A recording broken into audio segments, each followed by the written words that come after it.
A'udzu dulu. A'udzu billahi minasyaitonir rajim. Bismillahirrahmanirrahim. Alhamdulillahi rabbil alamin. Ar-Rahmanir-Rahim. Maliki yaumiddin. Iyyaka na'budu wa iyyaka nasta'in. Ihdinas siratal mustaqim.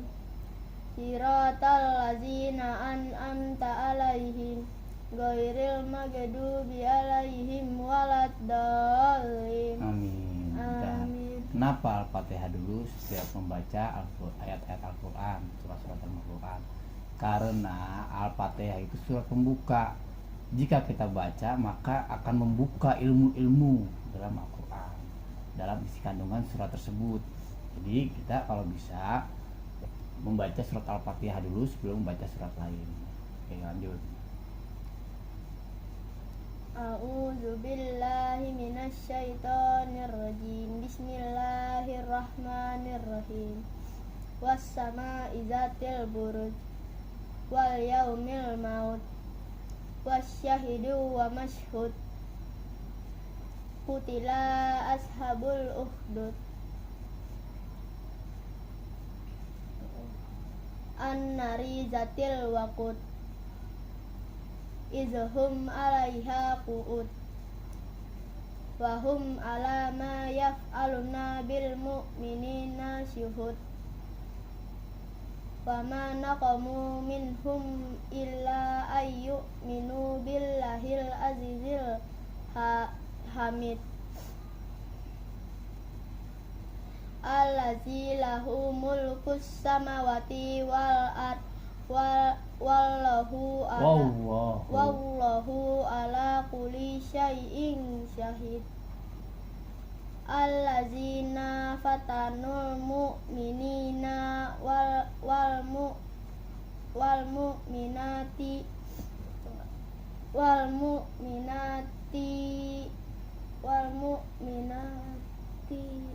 summa lam yatubu falahum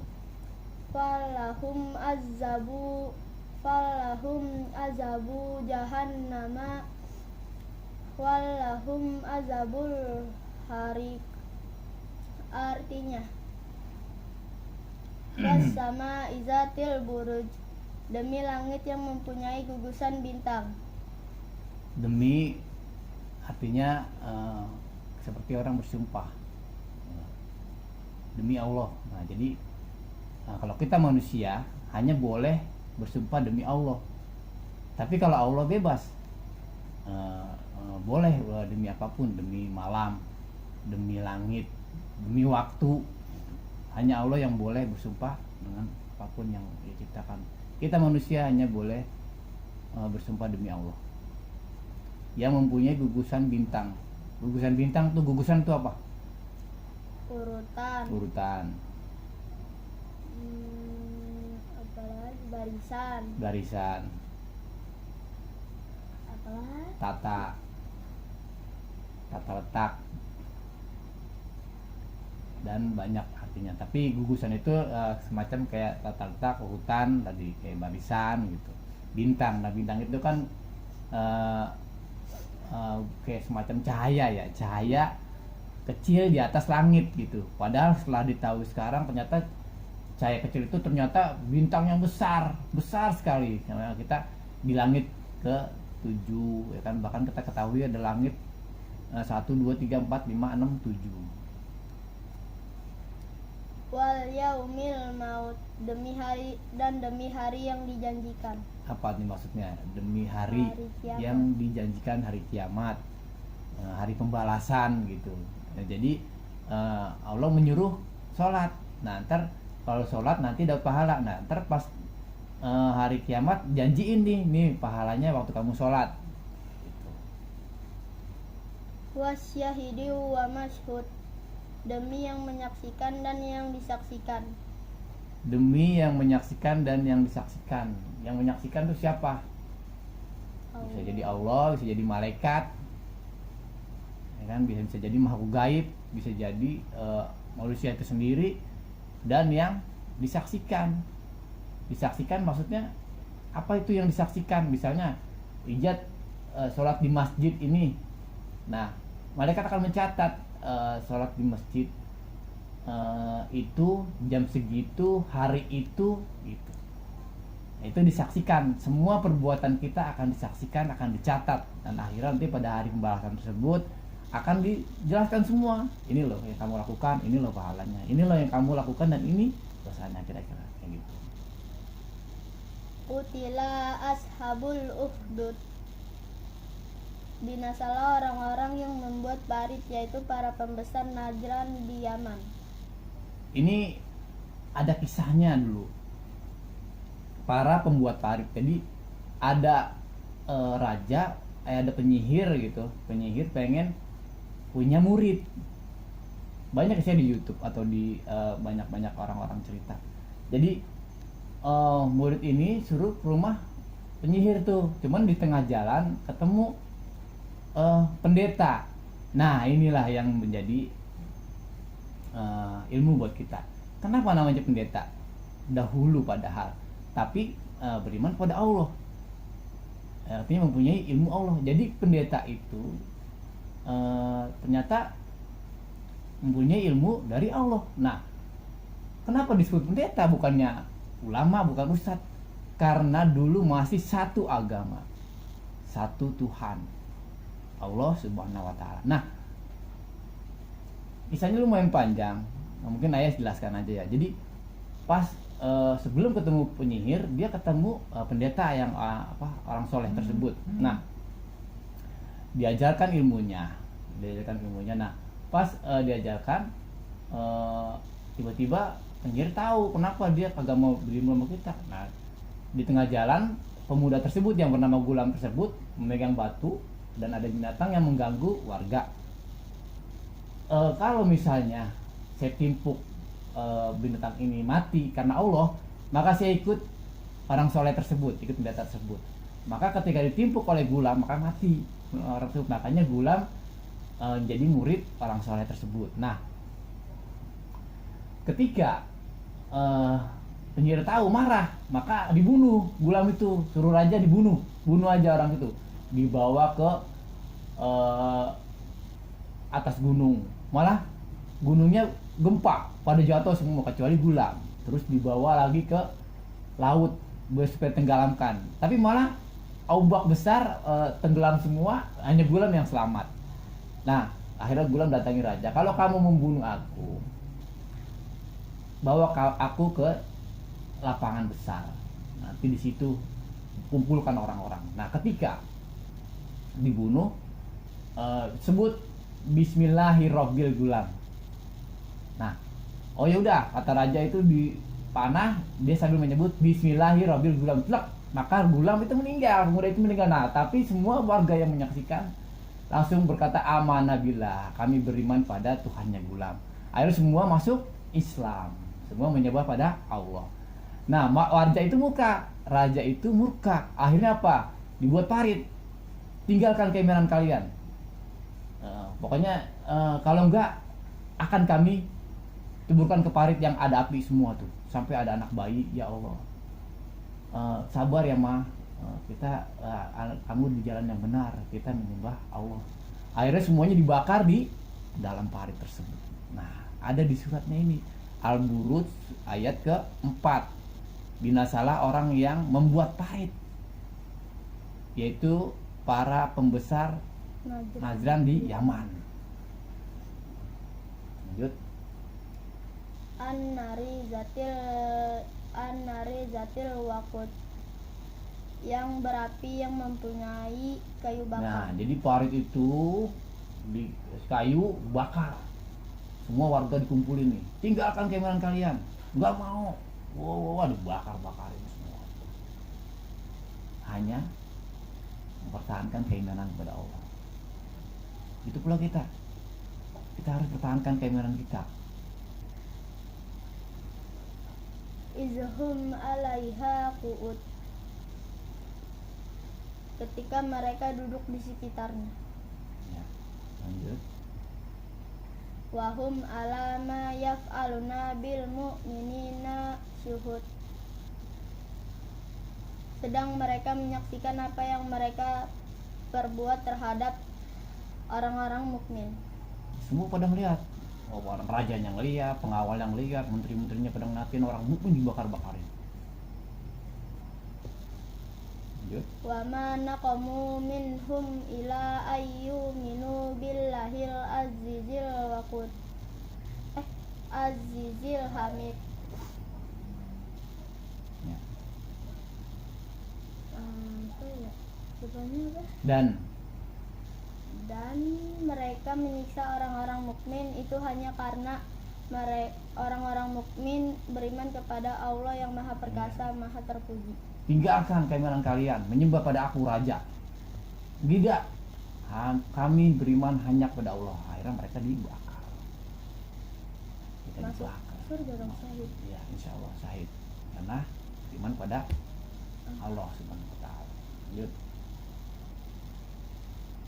Allazi lahu mulkus samawati wal ard wallahu ala kulli syai'in syahid. Yang memiliki kerajaan langit dan bumi, dan Allah Maha menyaksikan segala sesuatu. Yang memiliki kerajaan di langit dan bumi, artinya kan ada langit ketujuh yang disebut dalam nyambung kepada surat apa nih?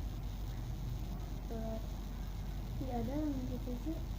Ayat kursi yang namanya samawat itu iya, namanya iya. kerajaan Allah, namanya Sidratul Muntaha, itu tempat malaikat pada tawaf di situ. Itu pusatnya itu nyambung ke Mekah, Mukarramah. Nah, itu namanya kerajaan Allah. Kursi itu kan pijakan. Kursi itu pijakan. Jadi pijakannya aja itu meliputi langit, 7 langit dan bumi. Jadi Allah itu besarnya seperti apa? Kita nggak bisa membayangkan dengan jahir mata. Dalam hati Nabi Musa aja ketika ketika Allah mau menampakkan, itu gunung hancur. Artinya kita nggak akan mampu melihat Allah. Bukannya Allah nggak bisa dilihat sama kita, bukan. Kita nggak mampu melihat Allah. Ya Allah, Nabi Musa, aku ingin melihat dirimu, tunjukkan dirimu. Aku nggak, takutnya kamu nggak akan kuat. Ya udah, aku datang hancur. Nabi Musa pingsan, sedangkan gunung itu hancur.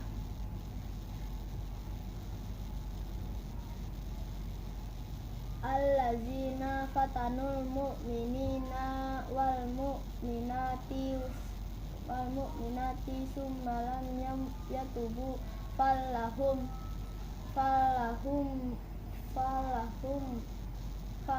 azabu jahannama walahum azabul harik. Hajabul harik kof ya. Sungguh orang-orang mendatangkan cobaan bencana, membunuh, menyiksa kepada orang-orang mukmin laki-laki dan perempuan, lalu mereka tidak bertobat, maka akan mendapat azab jahanam dan akan mendapat azab neraka yang membakar. Neraka apa yang membakar tuh? Yang artinya jahanam, neraka berapa Haji? Berapa? Utama ya. Oh, neraka hamiyah ya. Neraka hawiyah ya. Neraka yang membakar. Nah, ketika ada orang-orang yang membunuh, terus membakar, menyiksa, berperilaku zalim terhadap orang, maka orang itu berdosa. Nah, ketika dia kagak bertobat, maka dia akan masuk neraka. Tapi jikalau ia bertobat, artinya setelah melakukan kesalahan, setelah melakukan kezaliman, dia bertobat kembali pada Allah, meminta maaf pada orang tersebut, pada orang yang dizaliminya, maka dosa-dosanya itu hapus dan terserah pada Allah akan pahalanya. Makanya dari itu kita manusia diwajibkan untuk berbuat baik, beramal soleh terhadap seluruh manusia, binatang, tumbuh-tumbuhan. Janganlah merusak. Kalau bisa malah selagi engkau bisa menanam, masih bisa nanam pohon, tanamlah pohon. selagi ijat bersedekah, sedekah, sholat. Tetaplah berbuat baik dalam kehidupan sehari-hari, karena ada yang namanya al-mizan, ada namanya timbangan. Setiap perbuatan baik, amal soleh itu akan menambah timbangan kebaikan kita. Kalau timbangan kebaikan kita akan penuh, berat, maka kita langsung masuk surga. Sebaliknya, jikalau kita melakukan tiap hari tidak sholat, malas, tidak menuntut ilmu, zalim terhadap orang, berkata kasar, atau malah memaki orang, itu akan menambah beban timbangan kejahatan, keburukan. Nah, jikalau timbangan keburukan lebih berat daripada kebaikan, maka masuk neraka. Nah, kita tahu neraka itu kan panas, sakit, nyiksa. Ini kita agak bakal mati lagi, kita setiap hari bisa disiksa. Untuk apa kita hidup, ngapain? Ayah pun nggak mau disiksa. Tapi sebaliknya kalau surga, dijelaskan dalam surat apa kemarin tuh, mata airnya ada. Oh iya iya. Apa ya? Al-Ghoshiyah, ada mata air, ada dipan. Oh iya. Terus ada. Coba Ijat bayangin, mata air, dipan, ada gelas-gelas penuh, ada sandaran. Kita tidak mati, hidup kekal tiap hari. Enak nggak? Coba Ijat bayangkan mata air, kamu duduk di dipan, enak nggak? Banget. Itulah tujuan kita surga. Dunia ini sementara, dunia permainan. Agama dulu, akhirat dulu. Misalnya sholat dulu, setelah sholat baru main. Misalnya hafalan Al-Quran, hafalan dulu, setelah hafal baru main. Maka kita akan mendapatkan dunia. Kalau tujuan jalan cuma satu, akhirat. Nah, akhirat itu di ujung, dunia di samping. Kalau misalnya kita mau ke ujung, maka yang samping ngikutin kita untuk sampai ke akhirat. Alhamdulillahirabbil alamin. Semoga Ijat mendapat ilmu.